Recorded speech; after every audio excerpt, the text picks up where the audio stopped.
Hi, my name is Buffie Faes, and if you don't already know me, I am running for school board in Bethel Park. And I literally decided to do this video 10 seconds ago, and it's certainly not fancy, so bear with me. But I felt like it was better to say what I thought than to write it down or type it because my tone might be misconstrued, and I just wanted to get some thoughts out there, and then I welcome the feedback, of course. But I wanted to tell you a little bit about myself. I am a life skills teacher. I teach students with disabilities, Down syndrome, autism, multiple disabilities, and I teach them life skills, just like it sounds. So that's cooking and cleaning and working and independent living and traveling, independently on the bus or the T or, whatever. And plus academics, money management and reading. And I've been doing this for quite some time. And part of my job is to also teach other people to accept my students. And I'm very fortunate. I work in a district that embraces my kids and embraces diversity in general. My administrators and teachers and colleagues and staff, everyone is very, very concerned with acceptance for all the students.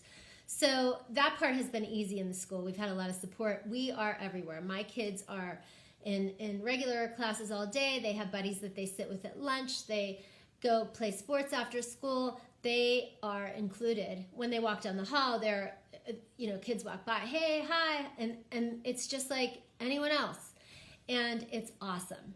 But I think back to when I was in school, a million billion years ago in 1989, and it wasn't like this. The life skills room was in the basement, I think, and it was one room, and we never saw kids go in or out, and they certainly didn't come to lunch or sit with us. We didn't have a chance to talk to them or get to know them.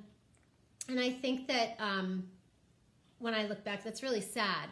And I think it would have stayed like that, except someone decided to speak up. Someone decided to say, this is not right. This is not the way it should be. These are kids in our school. These are human beings that deserve to be included and have something to say and deserve to have peers and all the experiences that everyone else does. So someone spoke up.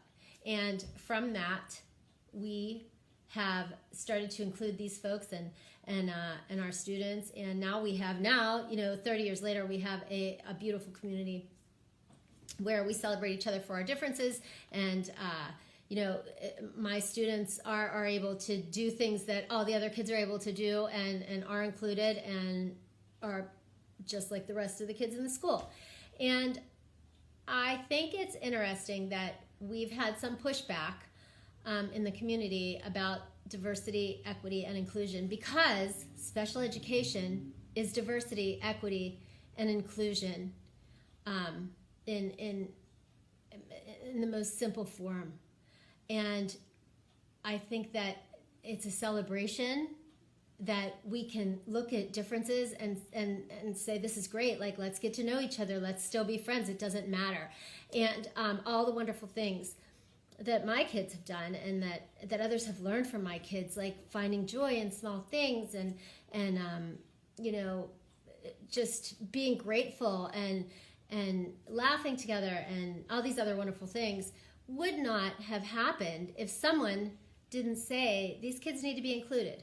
So I feel like I can speak for the others on my slate, Sharon, Sean, and Dan, when I say all we want is acceptance of people in schools and everywhere, really, acceptance. That's it.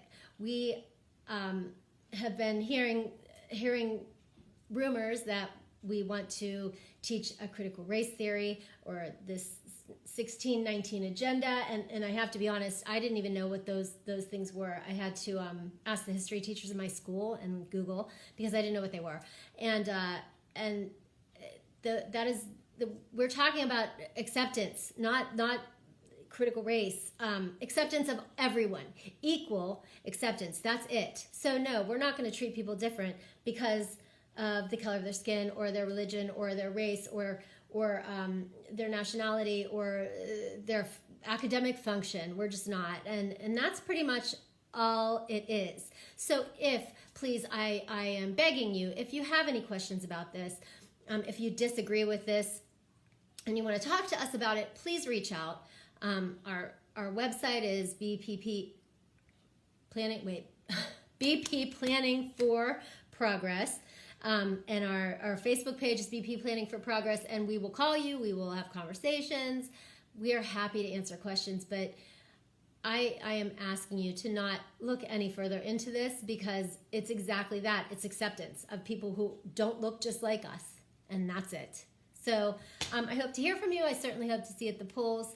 That's pretty much it.